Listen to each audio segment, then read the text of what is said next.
மயிலை கழுத்தை பிடிச்சி வீட்டையே தள்ளியாச்சுங்க. மயில் பார்த்திங்கன்னா விடிய காலத்தில் வாசலில் வந்து உட்காந்துக்கிட்டு இருக்காங்க. நம்ம ராஜியும் மீனாவும் வாசலில் கோலம் போட போகையில் மயில் உட்காந்துக்கிட்டு இருக்காங்க.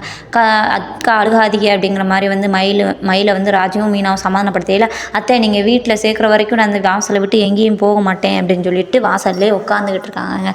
அந்த டைம் பார்த்திங்கன்னா கோமதி வந்து மயிலை கழுத்தை பிடிச்சி வெளியே தள்ளி விட்டு போயிரு தயவு செய்து அப்படிங்கிற மாதிரி சொல்லி உடனே மயிலோட அப்பா அம்மாவுக்கு ஃபோன் அடித்து வர சொல்லி அவங்களும் இதெல்லாம் குடும்பமா அப்படின்னு சொல்லிட்டு அந்த டைம் நம்ம சரவணன் வந்து, இங்கே பாரு நீ இங்கேருந்து போகலேன்னு வச்சுக்கவேன், நான் நீ இதே காரணம் என் தற்கொலைக்குன்னு சொல்லி செத்து போயிடுவேன், இவன் எனக்கு வேணாம்ப்பா, இவளை எனக்கு டைவர்ஸ் பண்ணி விடுங்க அப்படிங்கிற மாதிரிலாம் சரவணன் வந்து ரொம்ப எமோஷ்னலாக பேசிக்கிட்டு இருக்காங்க.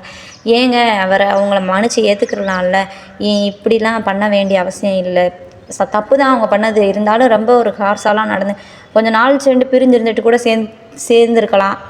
சரவணன் இவ்வளோ முடிவுலாம் எடுக்க வேண்டாம் அப்படிங்கிற மாதிரி நாம யோசிக்கிறோம். சீரியல் நடக்குது, நாளைக்கு பார்க்கலாம்.